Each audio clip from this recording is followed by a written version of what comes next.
Gente, tudo bem? Aqui quem fala é Tarsila Neves.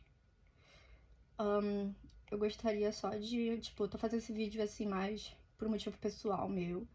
Apesar de eu ter discutido muito com meu agente e a minha família, eu acho que eu tenho o direito de me expressar, né? Como ser humano mesmo, né? Deixa eu explicar um pouco da minha trajetória pra vocês antes de qualquer coisa. Eu desenho desde os 8 anos de idade, tá? Tudo começou porque eu tava na escola, muito entediada, e eu detestava a parede branca da escola. E aí, um belo dia, no intervalo, eu resolvi pegar o meu material de desenho, meus lápis de cores, meus lápis de borracha, e comecei a desenhar nas paredes da escola, porque eu queria que fosse mais legal, né? Obviamente, eu tomei uma advertência e fui parar na sala do diretor, que não ficou muito feliz porque eu estava vandalizando a parede das escolas, certo? E obviamente o que aconteceu é que chamaram os meus pais na escola e eu fui penalizada, claro, fiquei na escola, eu tive que ficar até tarde estudando lá, mas os meus pais não me puniram. Eles, na verdade, me botaram numa escola de arte tradicional lá em Nova Iguaçu, porque eu nasci na Baixada Fluminense. Na verdade, eu nasci no Hospital de Nova Iguaçu, mas a gente morava mesmo era em Mesquita, certo? Que é na Baixada Fluminense. E aí eles encontraram um curso tradicional de Belas Artes e me botaram lá. Eles tentaram me botar no Daniel Azulay, mas eu recusei porque não era o que eu queria. Eu queria desenhar. O meu sonho de criança era tentar desenhar igual as fotos que eu via nos livros. Eu queria desenhar que nem eles. Então, quando a gente foi pro Daniel Azulay, eu fiquei muito decepcionada, porque não era o que eu queria. Era tipo uma coisa muito cartoon, não era aquilo que eu queria. Aos 8 anos de idade eu sabia que eu queria desenhar, sabe? Então, eles acharam esse curso, Centro Cultural Manuel Tabela em Nova Iguaçu. O senhor Tabela, ele nem está mais vivo, não está mais entre nós, mas ele me ensinou tudo que ele pôde de belas artes, desde grafite, pintura a óleo, como usar terebentina, como limpar os pincéis, como fazer pintura a óleo, colagem, todas as técnicas de belas artes ele me ensinou. Depois daquele tempo, eu tive que parar, porque eu entrei no ensino médio, odiava o ensino médio, sofria muito bullying, as pessoas me zoavam, me chamavam de esquisita. Enfim, é aquela coisa, né? Tipo, vai desenhar arte, já sabe, né? Vai tomar no cu, você vai ser sacaneado na sala de aula. Eu não era uma garota bonita, eu era muito, muito magra, com muita espinha no rosto, aparelho. Basicamente, meu apelido era Betty a Feia, tá? Vou começar por aí. Pois é. E aí, eu tive que parar, né, o curso de pintura tradicional, mas aí eu conheci mangá, desenho japonês, eu cresci com Sailor Moon e tudo. E comecei a me inspirar muito na Clamp, que fazia Sakura Card Captor. Era um grupo de mulheres, então eu achava muito legal que um grupo de 5 mulheres, né, elas faziam mangá, elas eram bem-sucedidas, e eu queria ser que nem as moças da Clamp, né. E foi aí que comecei a desenhar muito mangá. Depois que eu me formei na escola, passei para desenho industrial, comecei a estudar desenho industrial, descobri que não era nada daquilo que eu queria, né? O meu perfil não era de design, mas mesmo assim me comprometi, tentei ser a melhor profissional que eu pude. Não era uma das melhores, mas eu conheci amigos incríveis na faculdade, pessoas incríveis. Trabalhei em lugares não tão incríveis e trabalhei em lugares muito divertidos. Ao mesmo tempo, eu dei muito trabalho pro meu chefe, né, para várias pessoas. Mas eu aprendi muito, eu cresci muito, eu sou muito grata por toda a experiência. E enquanto eu tava lá, o meu primeiro trabalho, a minha chefe, a esposa do meu chefe, né? Ela era minha chefe. Ela falou assim: Tarsila, por que que em vez de você ficar fazendo design, você não vira ilustradora, você desenha? Eu nem sabia que tinha essa profissão, gente. Isso é muito tempo atrás. Como assim? Aí ela me comprou uns livros do Imagine Studio, sabe? E ali eu fiquei fascinada com os desenhos que eles produziam, né? Eu queria desenhar que nem eles. Assim, meu Deus do céu, gente, olha isso, parece uma fotografia, é a coisa mais linda do mundo, eu quero fazer que nem eles. E eu desenhava muito mal na época, né? E aí eu comecei e falei pro meu pai e pra minha mãe: mãe, pai, eu quero estudar no Imagine Studio, eu quero estudar lá fora, eu quero aprender a desenhar que nem eles, que não sei o quê. Meu pai e minha mãe: Tarsila, pelo amor de Deus, arte não dá dinheiro, você vai passar fome. Mas eu tava com isso na minha cabeça de qualquer jeito, que eu ia fazer, que eu ia estudar fora. e aprender todas as técnicas. Aí beleza, né? Começamos a saga. Eu comecei a juntar o dinheiro, né? E descobri que o Imagine Studio tinha um curso que você ficava no estúdio com mais 4 alunos de qualquer canto do mundo e você aprendia arte digital. Você aprendia concept art com eles e arte digital. E aí, é claro que você tinha que pagar, você tinha que se inscrever, ter o currículo avaliado por eles e você tinha que mandar lá o seu portfólio. E o meu portfólio nem era o melhor do mundo. Mas na época eu consegui ser escolhida, tipo, eu consegui ser selecionada. Teve outros artistas brasileiros também que foram para lá, muitos que são bem conhecidos no mercado, né, e tal. E eu tava muito animada, porque eu era muito fã. Eu era fã dos brasileiros da brasileira que tinha estudado lá, acho que foram 2 brasileiras que foram. E, nossa, eu era muito fã dessa galera toda, mas eu sempre tava muito sozinha, muito fora assim, muito excluída desse grupo, né, E eu queria, de verdade, era meu sonho, gente, meu sonho. E aí, né, eu fui pra lá e a gente ficou acho que foi uns 2 ou 3 meses estudando dentro do estúdio e era, tipo assim, brutal. A gente acordava e ia desenhar. A gente ia dormir meia-noite, às vezes 1h da manhã, pra terminar os exercícios. Tipo, era basicamente desenhando o tempo inteiro. Foi muito puxado, mas eu adorei cada segundo que eu passei lá. Ainda por cima, fiz escultura, assim, tudo que eu podia, assim, aproveitar tudo que eu podia fazer lá, eu tentava aproveitar. Primeiro porque pra mim era muito mais caro pra uma pessoa que vivia nos Estados Unidos, ou que recebia em dólar, ou que, enfim, tinha uma condição financeira melhor, porque a minha família não tinha, né, cara? Então tudo eu tinha que trabalhar, juntar, né, e ir, né? Aí eu fui, estudei, aprendi muito com o Thierry Lafontaine, é um professor de arte incrível. Eu vou deixar o contato dele aqui. Ele ainda consegue fazer algumas aulas de consultoria online. Ele foi o meu mentor, ele ainda é o meu mentor. Ele é um ser humano incrível, muito abençoado. Já o dono do curso, né, do estúdio, do Magic Studio, não. Ele já foi para uma vertente diferente. Eu ainda sou fã, muito fã do trabalho da esposa dele, por sinal, que ela é maravilhosa. Mas, assim, são pessoas incríveis, na qual, assim, eu admiro, eu respeito muito. São puta profissionais, assim, sabe? Não tem o que dizer. Por que eu tô fazendo vídeo em português em vez de inglês? Porque isso é pro público brasileiro. Eu quero focar isso pros artistas brasileiros, tá? A minha intenção nunca foi, tipo, trocar o Brasil por outro país, mas a realidade do Brasil, do meu país, para artistas é triste. Você não consegue ganhar dinheiro, você não consegue sobreviver de arte. E quando você consegue sobreviver, o pouco que você consegue, você acaba vindo para fora mesmo, porque no Brasil não há chances de crescer como profissional, sabe? E é muito triste, porque eu realmente queria que o Brasil fosse um polo de exportação de arte, que, assim, porque a gente tem tanto ícone na música brasileira e tem, assim, de arte mesmo, assim, é desconhecido, né? Quantos artistas internacionais famosos a gente conhece, tipo Irmãos Cobra, né? Ou, por exemplo, Vicky Muniz, que é um artista que faz arte moderna. Tem tantos, né, que estão aqui fora, mas a gente nem sabe. A gente nem sabe onde, assim, Animais Fantásticos e onde habitam, né? Correto? Certo. Então, na minha cabeça, eu tava assim, né, cara, eu preciso ir lá pra fora pra estudar, e se eu tiver uma condição maneira, eu posso, tipo, eu posso trazer um pouco da arte do Brasil pra fora e tentar ajudar também as pessoas, as comunidades aqui dentro, né? Tipo, quem tá aqui dentro, quem tá dentro do Brasil, né? E aí, rapaz, eu terminei de estudar no Imagine School e voltei. Porque não tem chance de você conseguir um emprego. Você tem que ser, assim, muito bom mesmo. Você tem que ser um gênio, você tem que renderizar uma arte num nível absurdo. Assim como tem muitos artistas digitais brasileiros, pô, famosíssimos, que fazem coisa pra League of Legends e tal, eles acabam indo pra uma bolha mais pro exterior do que realmente vir pro Brasil. Alguns deles participam de eventos no Brasil, né? Vai em eventos como CCPX e tal, lá no Artist Alley, você pode encontrar vários deles. Uma coisa também do Artist Alley, que na época, depois que eu tinha voltado do Canadá, eu tinha montado um portfólio e eles não me aceitaram, porque o meu trabalho tava ruim mesmo, gente. Não era bom. Como eu disse, eu nunca acreditei nessa coisa de talento. Eu não sou talentosa. Eu não acho que eu tenho dom pra nada. Eu sou só uma pessoa que ficou insistindo muito até dar certo, tá? E não quer dizer que eu esteja dando dinheiro, que eu seja bem sucedida, nem nada disso. Eu tomei muito na tarraqueta.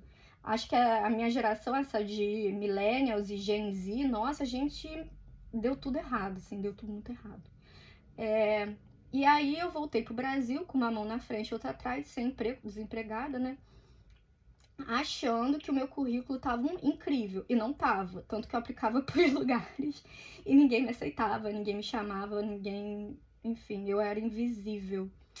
E tá. Aí eu falei, gente, eu acho que eu tô ainda muito ruim, né? Porra, não é possível, porque eu não consigo nem me inscrever nos eventos, cara. Eu mando meu portfólio, meu currículo pros eventos, eles falam, a gente não tá interessado, né? E aí eu voltei a trabalhar como design novamente.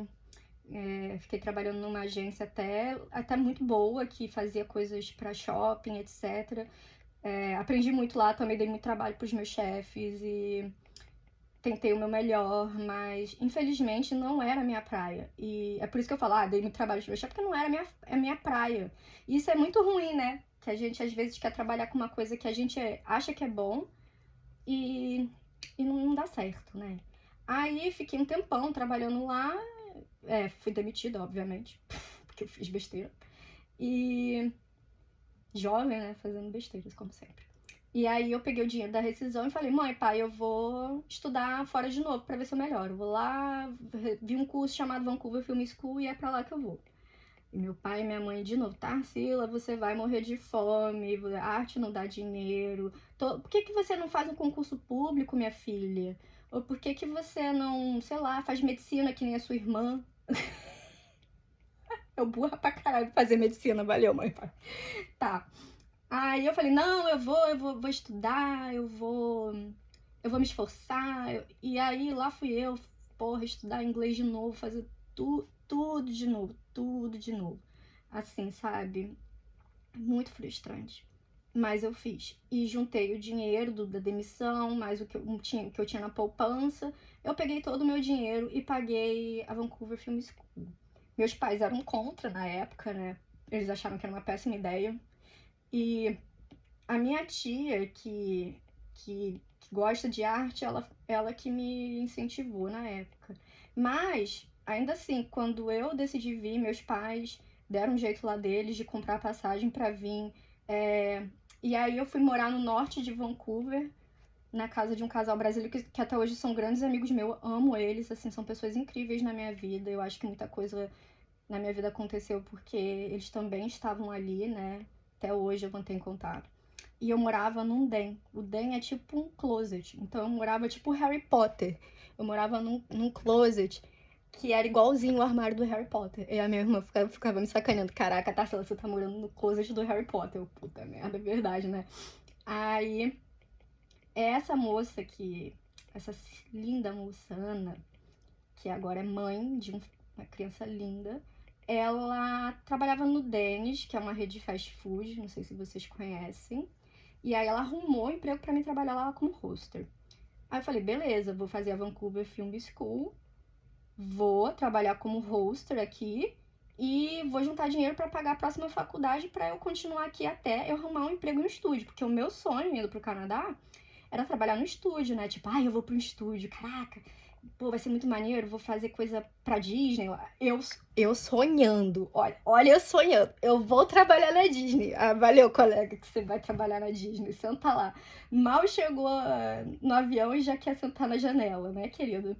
Aí tá, vou trabalhar na Disney, vou ser famosa, sei lá, famosa não, né, bem sucedida, porque na minha cabeça não era nem a fama, era mais ser bem sucedida pra, assim, pagar as minhas contas, ter o meu cachorro, o sonho da suburbana que nasceu mesquita. Pagar as minhas contas e ter um cachorro. Genial. Beleza, né? Aí fiquei trabalhando no Denny's, só que o norte de Vancouver era longe da minha escola. A minha escola era no centro, e o norte de Vancouver fica, tipo, a uns 14 quilômetros. E eu não tinha muito dinheiro para pagar a condução, assim, porque era cara e a condução, ela não vinha o tempo todo. Então, eu tinha que fazer o seguinte, eu tinha que pegar uma condução, mas se eu perdesse eu tinha que ficar 1 hora esperando, né, pra próxima aparecer. E aí foi um problema, né? Aí eu falei, gente, não vai dar pra mim ficar contando com transporte público, porque senão, né, eu vou me ferrar. E aí, o que eu fiz? Eu tive a brilhante ideia de comprar uma bicicleta elétrica. E aí, eu ia com essa bicicleta elétrica, atravessava uma ponte gigantesca, uma reserva florestal, e, e chegava na faculdade. E aí, na faculdade, eu carregava a bicicleta, e depois disso, eu ia de volta pra casa. Todo dia. Até que o inverno chegou, né? E aí, eu fiquei muito doente. Fiquei um mês de cama. E o que aconteceu? Eu fiquei muito doente. E nisso fui perdendo aula, fui ficando cada vez mais cansada, porque a Vancouver Film School, ela é um programa full-time, ou seja, você não... é tanto exercício e, tipo, você não tem uma prova final. Não é que nem o Brasil, que você tem uma prova, você tem exercícios, você tem que fazer esses exercícios, esses assignments. Então, se eu não entregasse os assignments a tempo, eu reprovava. E, ao mesmo tempo, a Vancouver Film School, ela tinha tanto exercício que, às vezes, eu chegava lá 9 e saía 10, 11, meia-noite. E aí, eu fui morar no norte e já vi que não tava dando certo. Aí eu falei com meu pai e com a minha mãe, eu vou sair da casa do André e da Ana, infelizmente, porque não tem condições. E a Ana e o André estavam passando por um problema lá no apartamento, que ela teve que ajudar uma galera da família dela, então eu tava dividindo um apartamento basicamente com 6 pessoas, morando no armário. Então, tipo, ficou impossível pra mim. Desculpa, Ana, eu te amo, mas você sabe que tá foda. Aí, né, depois de todo esse problemão aí, né, tipo, eu me mudei, fui pra uma região chamada Broadway, que era bem mais perto do centro. E aí eu tive que mudar de emprego, e aí a Ana me sugeriu pra aplicar pro Dennis da Hobson Street. E eu toda inocente, ela falou, sempre tem vaga lá. Só que, por que será que tem vaga lá? Porque a Hobson Street, ela é tipo a Lapa, no Rio de Janeiro. Ela é uma rua 24 horas, com boate, e é mais pro público LGBTQI, ou seja, tem muita boate gay, muita apresentação de drag. É uma rua incrível, assim, eu adoro a Hobson. E aí, o turno que eu tinha era de meia-noite até 6 da manhã. Então, eu ficava trabalhando de meia-noite até 6 da manhã. Depois eu ia pra casa, tomava banho e ia pra faculdade, fazia os meus trabalhos, voltava, eu ia pra Vancouver Film School, voltava, e depois disso eu tinha que ir pro trabalho, ou seja, eu saía da faculdade direto pro trabalho. Era muito, muito caótico mesmo. E lá eu ia, né, tipo, eu fiz uma cabeça minúscula, um pouco menor, que horror. Enfim, aí foi isso que foi acontecendo, né, tipo, eu saía do trabalho morta, ia pra faculdade morta, com o tempo eu comecei a ficar doente de novo, e aí o diretor, né, da faculdade me chamou e falou, olha, Tarsila, porra, você tem mais de 30 faltas, a gente vai te jubilar, a gente vai tirar você da Vancouver Film School. E aí eu falei, ferrou, porque todo o dinheiro, na época eu gastei $20 mil pra estudar lá, todos os $20 mil que eu gastei, que eu investi, vai pro saco, né, tipo, já era. Aí eu comecei a chorar, não, pelo amor de Deus, não faz isso comigo não, cara. É porque eu tô trabalhando e estudando ao mesmo tempo. E aí, quando eu falei, eu estou trabalhando e estudando ao mesmo tempo, foi que o Kisuko ferveu. Não é permitido trabalhar e estudar ao mesmo tempo na Vancouver Film School. E tem isso no contrato deles e eu não tinha lido o contrato. Muito bom, Tarsila. E aí, né, eu falei, cara, mas eu preciso trabalhar pra juntar o dinheiro, pra pagar as coisas e tal. A minha família até tava me ajudando, mas não era o suficiente na época, né? Então, tipo assim, eu tava assim, cara, pelo amor de Deus, não faz isso comigo, não me expulsa. E aí ele falou, a gente vai ter que conversar com a representante da América Latina, que não sei o quê. Aí eu, tá bom, fala lá com ela, fala pra ela que eu tô muito ferrada. E aí ela veio, e aí eu expliquei a situação pra ela, e aí ela falou, mas não pode trabalhar? Eu falei, mas eu preciso sobreviver. E aí ela falou, infelizmente não tem como pra você, você vai voltar pro Brasil. Menina, eu tive um troço, e quase que eu tive um surto. Comecei a chorar lá igual uma infeliz, todo mundo olhando que eu tava chorando no centro de Vancouver. Gente, o vídeo tá com 20 minutos, vocês não são obrigados a ouvir essa ladainha toda, eu só tô explicando meu trajeto pra vocês, mas quem não quiser ver, não veja, tá, gente?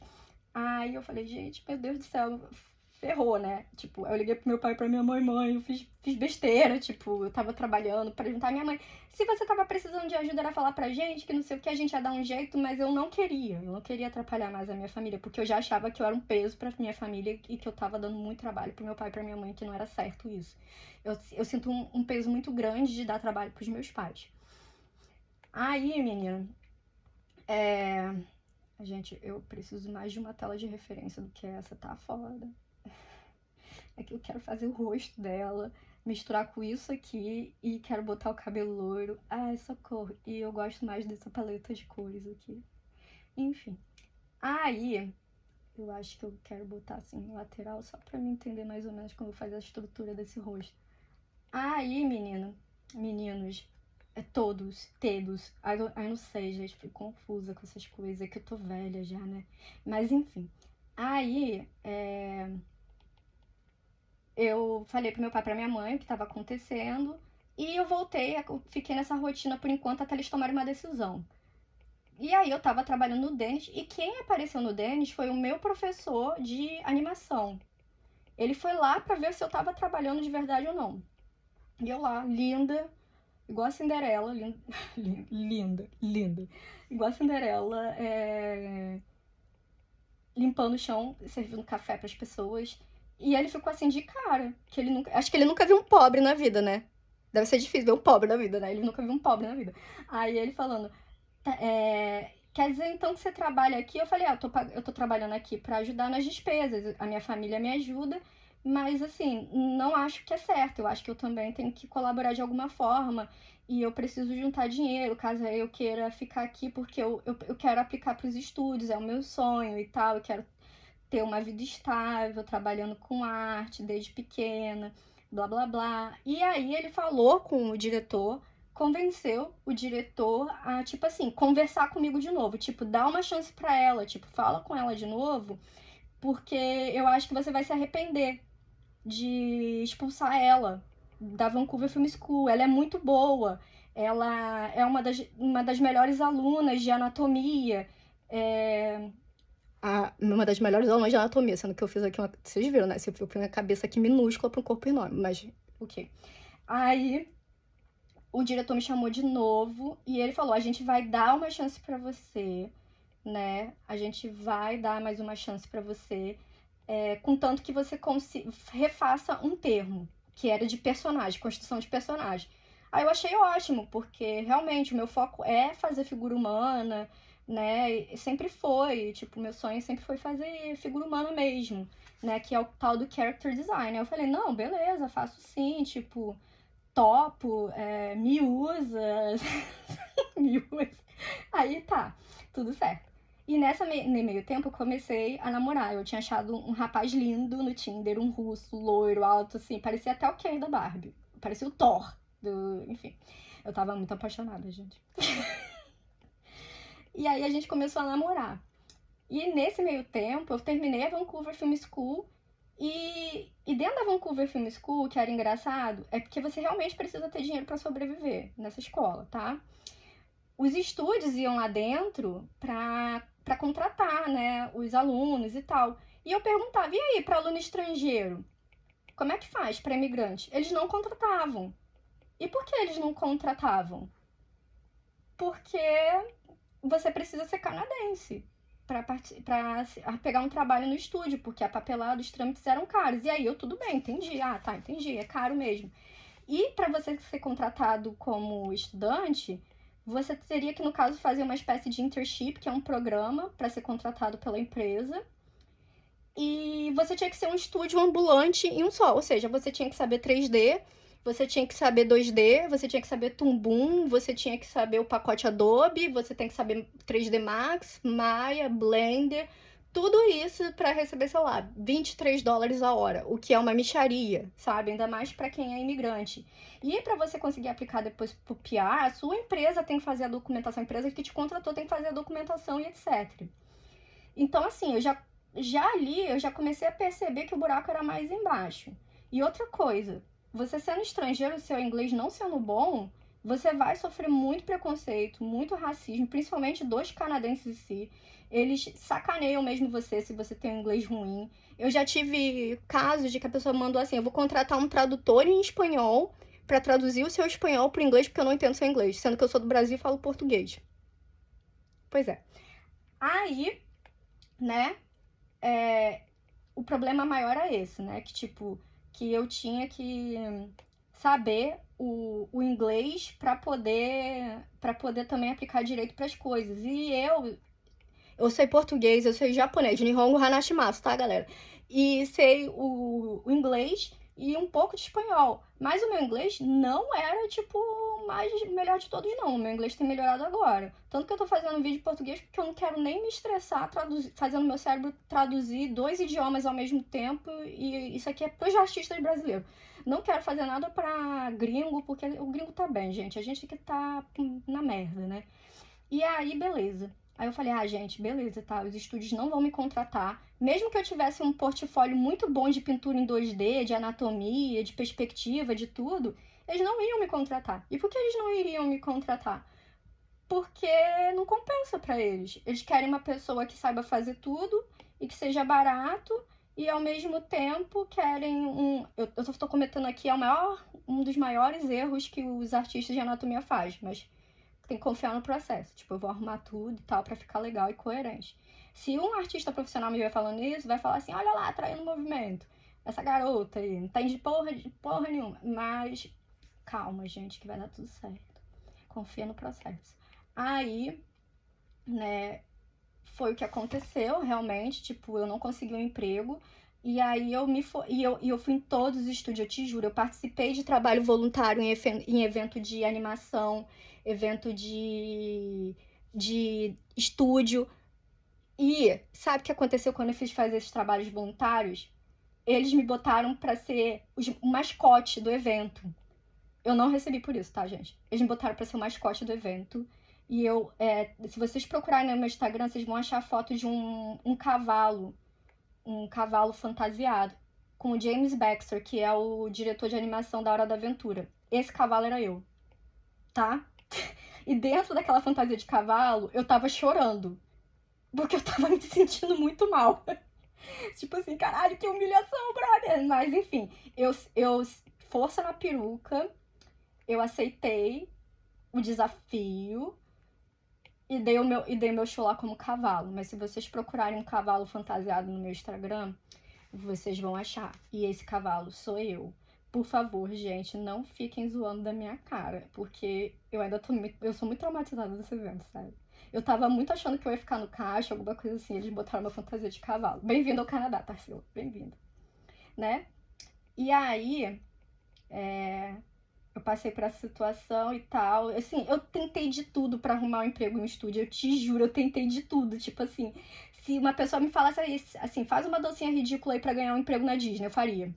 Naquela época, né? Otária. Muito burra eu, né? Aí,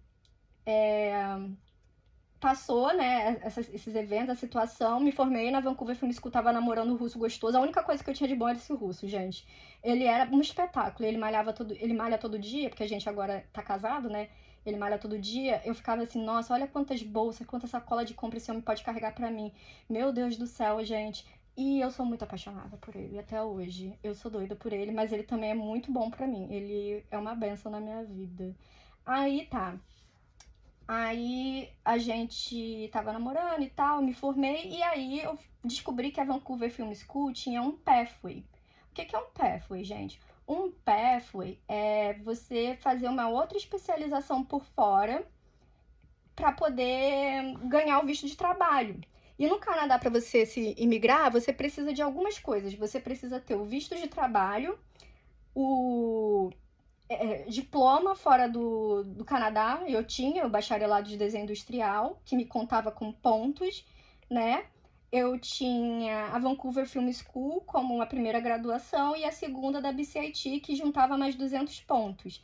Então, a única coisa que eu precisava era a experiência de trabalho, que tinha que ser mais de 2 anos. E quando eu me formei na BCIT, porque eu fiz business na BCIT, ou seja, não tinha nada a ver com a minha área, mas eu aprendi muito, então eu sou muito grata à BCIT. Pra mim, a BCIT é uma das melhores escolas públicas daqui de Vancouver. E eu vou explicar o porquê.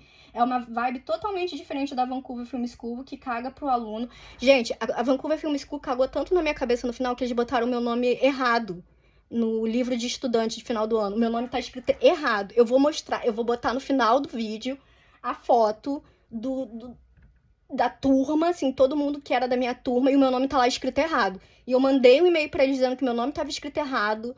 Eles cagaram na minha cabeça. Deve ser porque eu sou pobre, né? Pobre e brasileira. Então foda-se.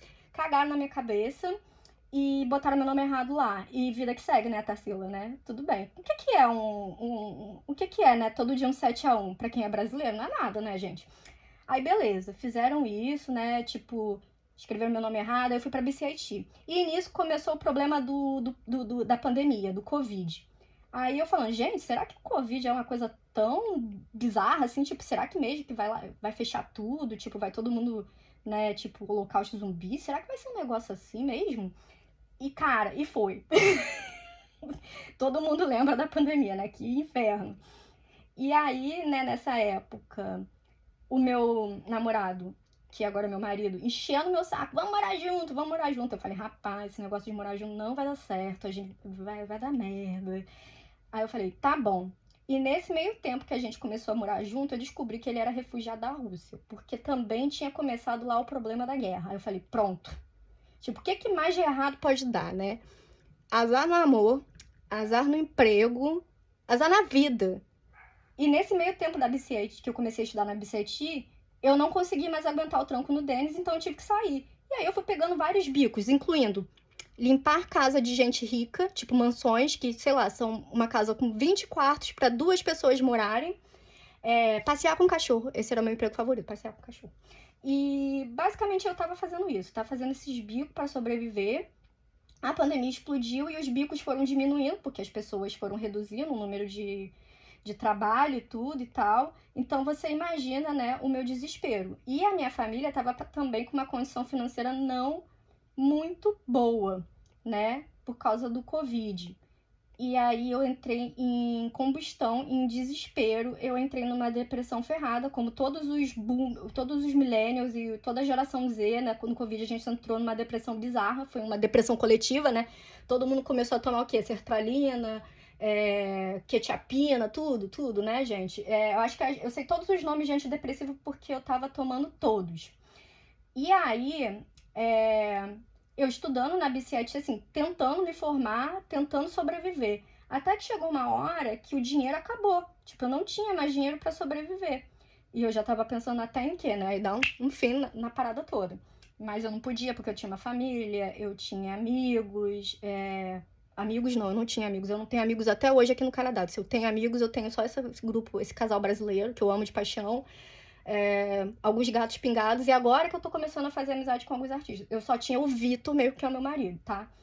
E aí, eu desesperada, eu liguei pra BCIT, assim, aos prantos, falando, olha, eu não tenho mais como pagar o pagamento final da faculdade, eu tô desesperada, tá acontecendo milhares de coisas na minha vida, eu já não sei mais o que fazer, mas eu liguei, assim, aos prantos, assim, sabe?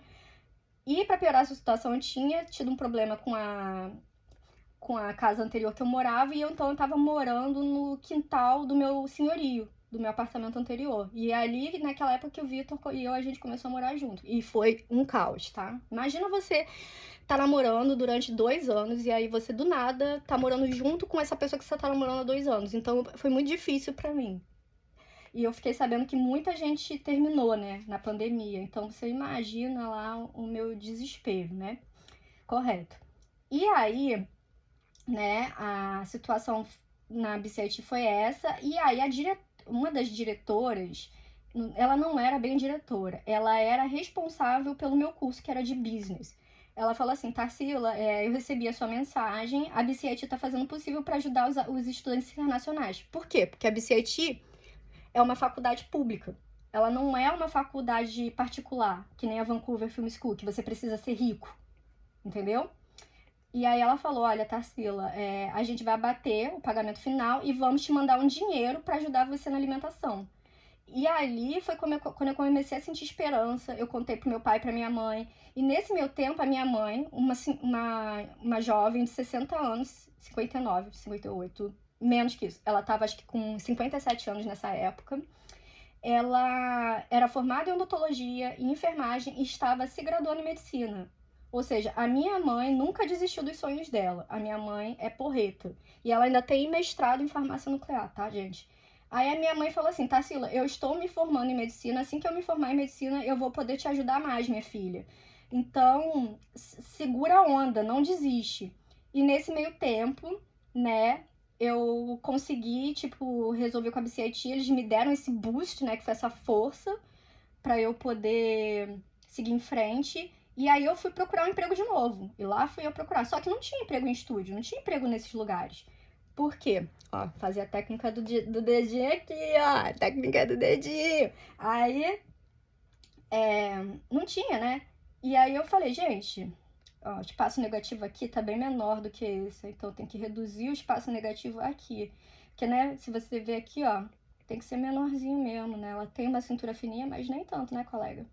Aí, né, começou essa jornada para procurar um emprego.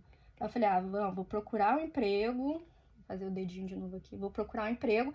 E a minha sorte é que eu achei um emprego para trabalhar numa escola, perto aqui do meu bairro, para ensinar arte, coisas variadas para as crianças. Aí, fui. E foi os melhores anos e os mais infernosos da minha vida. Eu estava trabalhando lá e descobri que pelo programa do governo, era um emprego de alta demanda tipo B. Então, esse emprego me daria a oportunidade de tirar minha cidadania. Mas eu tinha que ficar trabalhando lá no mínimo 3 anos. E aí eu fiquei trabalhando 3 anos lá. Eu fui a funcionária do ano. Eu chegava mais cedo. Eu preparava coisas pra tudo, pra todos. Eu ajudava até em serviço que não era meu. Eu vestia a camisa da empresa, como se diz. Eu tava trabalhando mais que um boomer na década de 80. Eu fiz acontecer. E aí, depois disso, eu consegui aplicar pra minha cidadania, né? Mas até então, tipo, eu já tava muito deprimida, na época que eu tava trabalhando lá, muito cansada. E eu sentia que eu tava deixando meu sonho de lado pra focar na cidadania e que eu não tava produzindo nada de bom na minha vida. Então, o que eu fiz? Eu chegava em casa, sentava, né? Esse braço ainda tá um pouco menor. Eu chegava, sentava em casa, tipo, eu trabalhava de 7 da manhã até as 9, voltava pra casa e tinha 4 horas de intervalo. Nessas 4 horas eu sentava e desenhava, praticava. Aí eu voltava de 2 horas até as 6. Ficava lá, chegava em casa, voltava e praticava. O Vitor, pela condição dele, ele não podia estar trabalhando. Então ele cuidava da casa e basicamente, quando eu chegava, tipo, a comida tava meio que pronta, tudo tava pronto. Então, você sentava, estudava muito, trabalhava muito, muita anatomia. E aí, bum, chegou a inteligência artificial. Eu achei incrível a inteligência artificial. Aí começou aquela guerra, robô artista, robô isso, robô aquilo, a inteligência artificial vai dominar o mundo. Gente, eu já tive, parece que eu tava tendo déjà vu. Porque foi fotografia, depois foi 3D, depois foi Photoshop, tudo isso ia roubar o trabalho dos artistas. Só que a inteligência artificial literalmente roubou a arte. Só que assim, eu já tava tão na merda, já nasci brasileira na Baixada, já tomei no cu aqui no Canadá na imigração, que pra mim, tipo assim, não era mais, assim, eu já tava no ponto mais baixo da minha vida, que a inteligência artificial não foi nada. E aí um amigo meu começou a me ensinar a usar e eu achei maneiro, porque é uma ferramenta muito poderosa para referência. Porque antigamente eu tinha que tirar foto do modelo, ou eu tinha que procurar uma imagem no Pinterest ou no Google sem pagar os direitos autorais. Eu falei, gente, eu vou usar isso aqui para criar as referências que eu gosto, né, as ideias que eu gosto, como vocês podem ver aqui. Vou usar elas mais ou menos como guia para criar as minhas artes. Pintar rápido e trincar anatomia rápido eu até consigo. Mas às vezes eu preciso saber mais ou menos que cores usar, qual esquema de sombra e luz que eu quero. E a inteligência artificial tem muitos erros, muitos erros. Então você tem que ser artista para entender mais ou menos como corrigir ou como rever a sua arte. Então, tipo, o meu trabalho começou a ficar muito parecido com a inteligência artificial. E nesse meio tempo, eu tava produzindo muito, muito mesmo. Tem pastas separadas só, tipo, flores pintadas, material pintado. Porque eu fiquei 3 anos desenhando mais de 8 horas, sabe?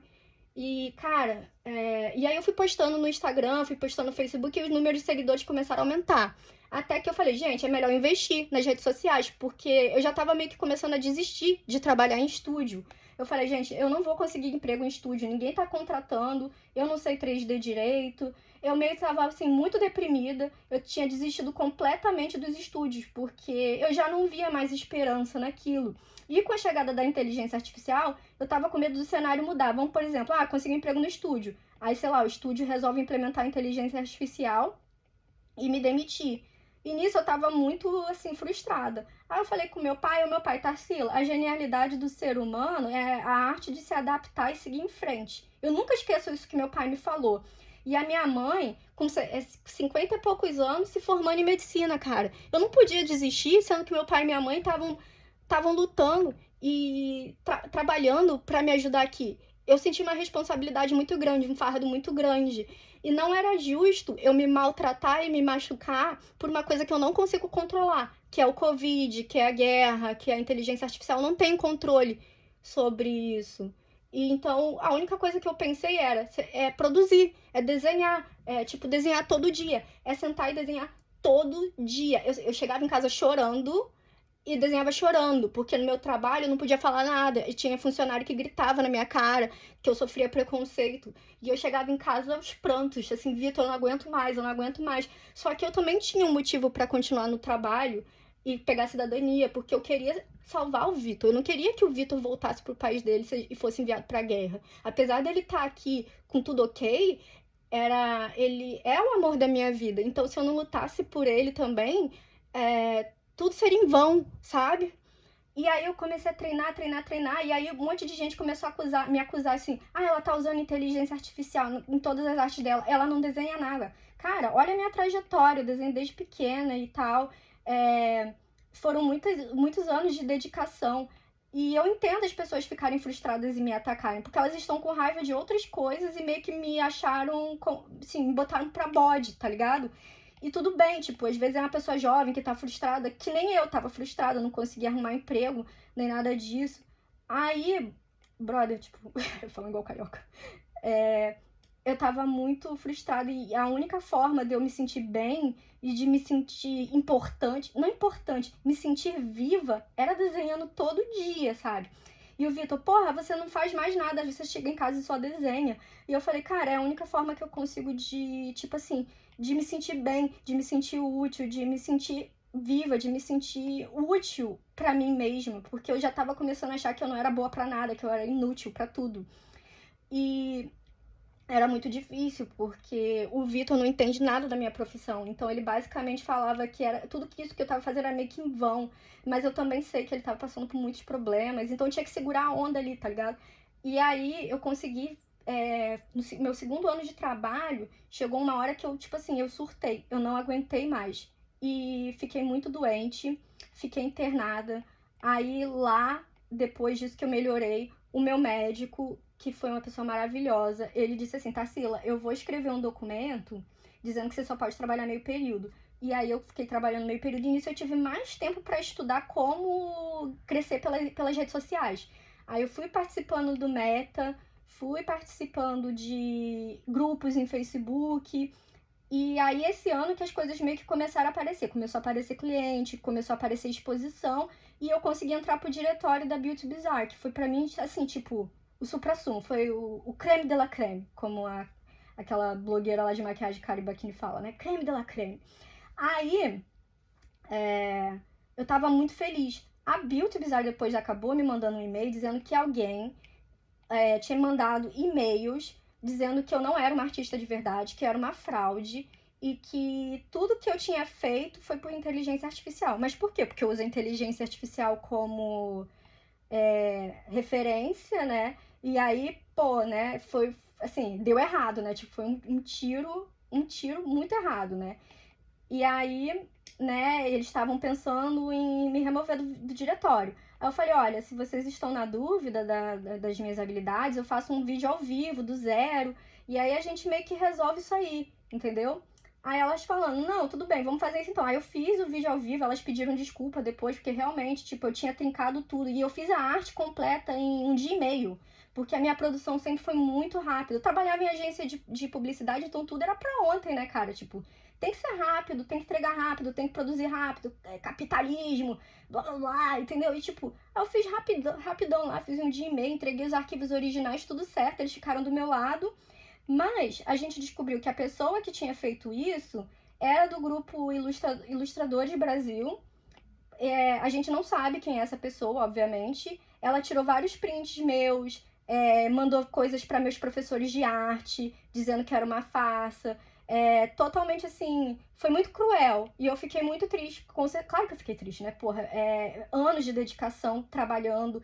Tem amigos meus que sabem quem eu sou. Eu dou aula online para vários alunos. Aí eles falam, a pintura dela é mediana. Porque na verdade a minha pintura, ela não é mediana. Eu sou aluna de arte tradicional. A gente aprende a seguir colorimetria, estudo de valores, de composição. Então, na verdade, para mim, a arte é tipo como se fosse um quebra-cabeça, uma fórmula de matemática. Se eu começo a fórmula errada, que é aqui agora, trincando anatomia nesses, sei lá, 40 minutos de vídeo, vai sair tudo errado no final. Então, é por isso que a gente precisa de muita referência concreta para criar um bom trabalho. E eu fiquei muito, muito decepcionada, assim, ainda mais por ser uma pessoa provavelmente brasileira, de um grupo brasileiro, que é assim, eu tô aqui, tipo, representando o Brasil. Todas as exposições, todas as galerias que eu vou, todas as revistas, eu faço questão de falar, olha, bota aí que eu nasci na Baixada Fluminense do Brasil. Porque eu sou uma artista brasileira representando o Brasil aqui fora. E aí vem uma pessoa que é brasileira, do mesmo país que eu nasci, e faz uma coisa dessa. Eu fiquei com o coração quebrado, assim, sabe? Tipo, eu fiquei, assim, me senti traída. Aí, né, eu expliquei tudo pra Beauty Bizarre, eles ficaram do meu lado, e infelizmente eu tive que entrar com uma ação. Tipo, tá correndo ainda, tipo, vai dar muito trabalho, porque a gente teve que acionar polícia da web como crime de difamação. Todas as artes estão registradas legalmente, tipo, eu tenho provas legais, cabais de que todos os meus trabalhos foram desenvolvidos por mim. Então você imagina só o quão sério foi a ação dessa pessoa.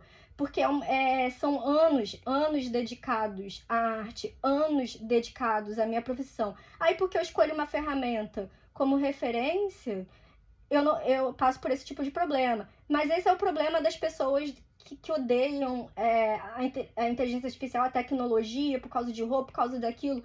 Isso não vai mudar o fato de que o gato já saiu da caixa e que se você não correr atrás de ser um bom profissional, de ter o seu lugar no sol, nada na sua vida vai mudar. Então, não se pode ter medo de máquina, não se pode ter medo de mudança. O que a gente tem que ter medo é de se acomodar, na minha cabeça, de ficar lá maltratando o seu colega de trabalho, o seu compatriota, cara, a pessoa que nasceu no mesmo país que o seu, que passa pelas mesmas dificuldades que você, e você sabota, entende?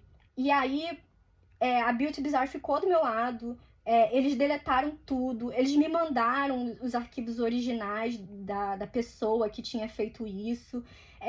A pessoa é tão covarde que ela fez um perfil fake, ela foi tão covarde que ela nem sequer quis dar a cara dela tapa. É provavelmente uma pessoa que está conversando comigo, que tem acesso a mim, que está sempre conversando comigo para saber o que eu tô fazendo da minha vida. Eu fui convocada agora para um evento que eu vou desenhar ao vivo, na frente de várias pessoas no meu iPad. Então você vê a gravidade da denúncia, né? Dessa pessoa falar esse tipo de coisa sobre a minha reputação. E isso é uma coisa que eu não posso tolerar. Não importa que ferramenta eu usei para referência, não importa que ferramenta eu estou usando para fazer as minhas criações. Há muito esforço e muitos anos de dedicação no meu trabalho. E isso é uma coisa que eu vou defender com garras e dentes. Eu sou uma pessoa muito sentimental, como qualquer outro artista, como qualquer outro ser humano, e eu não vou deixar ninguém sujar, manchar minha reputação dessa forma. E é por isso que eu tomei essa decisão. Eu não queria, porque vai que uma pessoa que não tem nem condições financeiras de bancar um processo. Eu fiquei pensando nisso muito tempo, e eu conversei com a minha família, mas gente, se a pessoa não tiver condições de pagar o processo? Quer dizer, porque eu tenho todas as provas guardadas, eu tenho vídeos, eu tenho tudo. E se essa pessoa não tiver condições? Mas, infelizmente, eu corro o risco de ir para uma exposição agora, aqui no Canadá, e essa pessoa fazer a mesma coisa. Pode ser que essa pessoa não seja brasileira, possa ser que ela seja americana, mas o problema é que os prints vieram de uma pessoa brasileira, tá com o grupo Ilustradores Brasil no fundo dos prints. O mesmo perfil fake foi criado bem próximo da época que essa denúncia foi enviada para Beauty Bizarre. Então, tipo assim, é muito sério. E eu acho que eu não mereço passar por uma coisa dessa, até porque eu já tô passando por muita coisa aqui, sozinha no Canadá, sem família, sem amigos. Agora que eu consegui a minha cidadania canadense, eu pude casar com meu marido agora é uma pessoa livre, ele não vai precisar ir pra guerra, ele não vai precisar morrer, ele não vai precisar ficar com medo de sair. E eu fiz tudo que eu faço na minha vida é por amor. Nada que eu faço na minha vida é por ódio ou por rancor, porque esses sentimentos não levam ninguém a lugar nenhum. E eu precisava te falar, eu precisava abrir a caixa de Pandora.